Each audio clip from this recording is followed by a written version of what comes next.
He never thought a simple dirt road would turn into a battle for control, but the moment the HOA noticed it, everything changed. The road cut quietly across his own land, built with care, gravel laid evenly under the afternoon sun. For years, the property had been difficult to access, especially during rain, so he finally decided to fix the problem himself.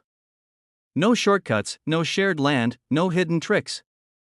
Just a private road on land he legally owned. Neighbors waved as trucks passed smoothly for the first time. Peace lasted exactly 3 days. An official HOA letter arrived, stamped and cold. It demanded $300 for unauthorized community road usage.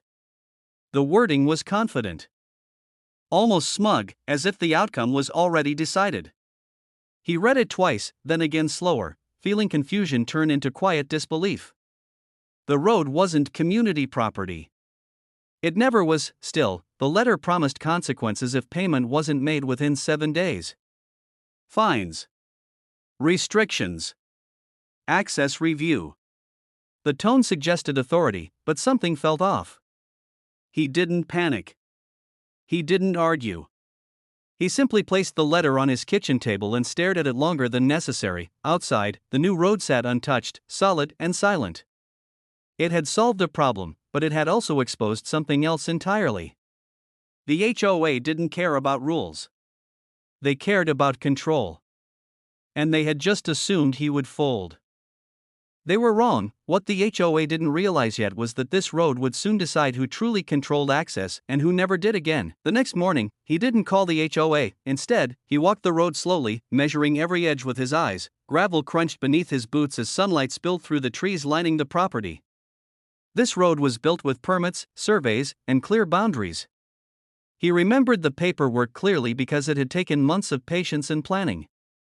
The HOA letter still sat on the kitchen table, unreadable now in its arrogance. $300 wasn't the issue.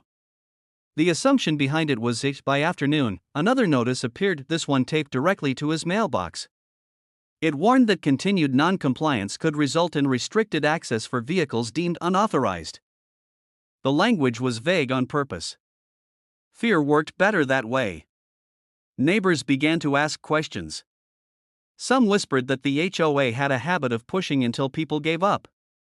Others quietly admired that he hadn't reacted yet. That evening, an HOA representative drove by slowly, stopping just long enough to photograph the road. No greeting. No conversation.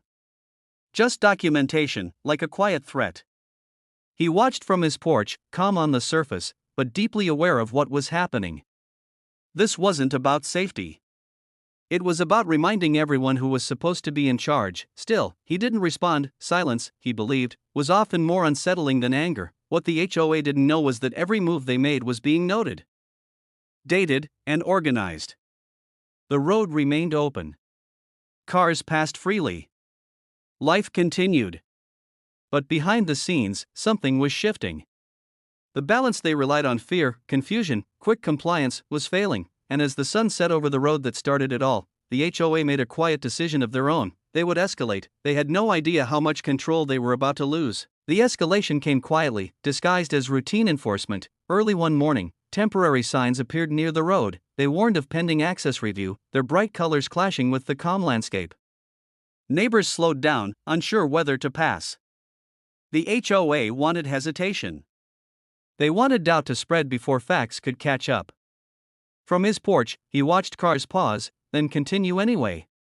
The road still belonged to him, and deep down, people sensed it. Later that day, an official email arrived stating that until fees were resolved, the HOA would manage traffic flow for community safety. It sounded official, almost reasonable, but the meaning was clear. Control the road. Control him. He read the message once, then forwarded it to a growing folder labeled simply Timeline. He finally responded, briefly and politely. He cited property lines, permits, and ownership. No emotion. No accusation. Just facts. Hours passed with no reply. That silence told him more than any argument could. They hadn't expected resistance that came with preparation. By evening, a barrier appeared at the edge of the road, light enough to move, but bold enough to send a message. Some neighbors removed it themselves. Others recorded videos. Phones came out. Questions followed. The HOA's confidence began to crack in public, where control mattered most, standing beside the road. He felt something shift. The situation was no longer private. The moment had become visible. And once people start watching, power behaves differently. The HOA had wanted compliance, instead, they had created witnesses, and witnesses would soon change everything. The meeting was scheduled for a Thursday evening, announced with forced calm, community discussion. The notice read, as if words could soften intent. The room filled quickly. Neighbors sat shoulder to shoulder, curiosity thick in the air. At the front, HOA board members shuffled papers, confident smiles stretched thin. When the road was mentioned, tension surfaced instantly. The HOA president spoke first, describing policies and shared responsibility, avoiding the word ownership entirely. It was deliberate, then he stood. No raised voice. No anger. He displayed documents on the screen behind him, surveys, permits, dated approvals. Each slide landed quietly but firmly. The road sat entirely on his land. No easements. No shared access. No HOA authority. Murmurs spread. Faces changed, questions followed, directed not at him, but at the board. Why was a fee demanded? Why were barriers placed? Why threaten access without review? The answers came slower now, tangled in explanations that contradicted earlier claims. Confidence drained from the room. Someone asked a simple question that shifted everything. If the HOA can control his road, what stops them from controlling ours? Silence answered first. The meeting ended without resolution, which itself was a resolution. People left talking. Phones buzzed. Messages spread. Control, once assumed, now looked fragile. The HOA had relied on quiet authority. Tonight, authority had been questioned out loud. Outside, under the parking lot lights, he felt calm. The road remained open. The truth was public. And the HOA had lost something far more valuable than $300. They had lost the room. What followed would cost them even more. The letter arrived a week later, shorter than the first and far less confident. The fee was withdrawn. The barriers were removed. No apology was offered, but something else changed. The HOA announced a revision of access policies, carefully worded, quietly limiting their own reach. It sounded like progress, but everyone knew it was retreat. Control had slipped, and they were trying to save face without admitting defeat. Neighbors began using the road openly now, waving as they passed. Some stopped to thank him, not just for the road, but for standing firm when most wouldn't. He accepted their words with a nod, never claiming victory. This had never been about winning. It had been about drawing a line. The HOA president avoided eye contact at future meetings. The board spoke less, listened more. Authority still existed, but it was cautious now, measured by the memory of what happens when power oversteps. Standing at the edge of the road one quiet afternoon, he watched sunlight stretch across the gravel. What he built hadn't just changed access. It had changed balance. The HOA no longer controlled movement without question. They had learned that ownership, when proven calmly and publicly, speaks louder than threats. The road remained exactly as it was the day he finished it. Solid. Legal. Unmoved, and while the HOA still existed, one thing was clear to everyone who lived there. They would never control access the same way again. Time passed, but the lesson stayed. The road became ordinary again, which was exactly the point.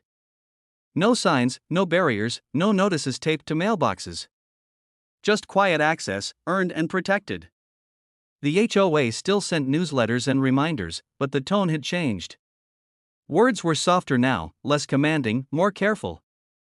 Authority had learned restraint. New residents moved in and heard the story in fragments. Some called it a dispute. Others called it a standoff. Those who were there knew the truth. It was a moment when pressure failed against patience.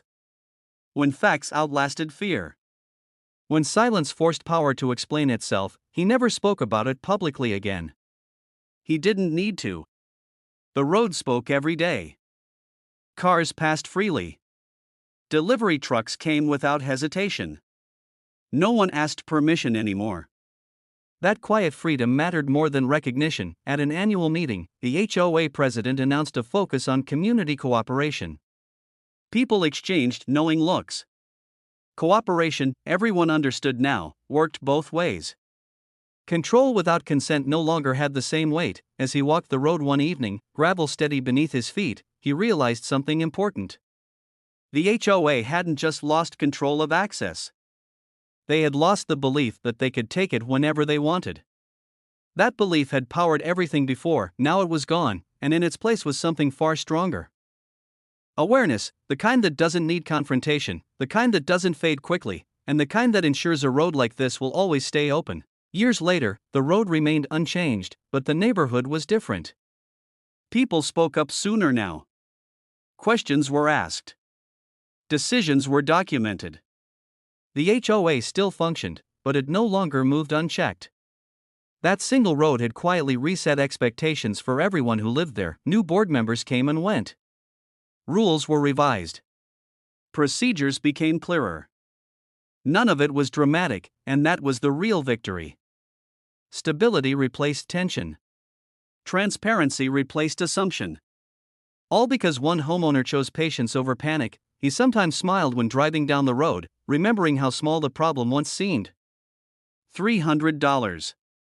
A letter. A threat. It could have ended with a check and silence. Instead, it ended with understanding and limits clearly drawn. The road didn't belong to the HOA, and neither did fear. What people learned that year stayed with them. Ownership matters. Proof matters. And calm persistence can change the direction of power without ever raising its voice. That truth traveled faster than any notice ever did, and that was the final twist in this unbelievable HOA story. If you loved the drama, don't forget to like, subscribe, and drop a comment sharing your thoughts. It really helps this channel grow.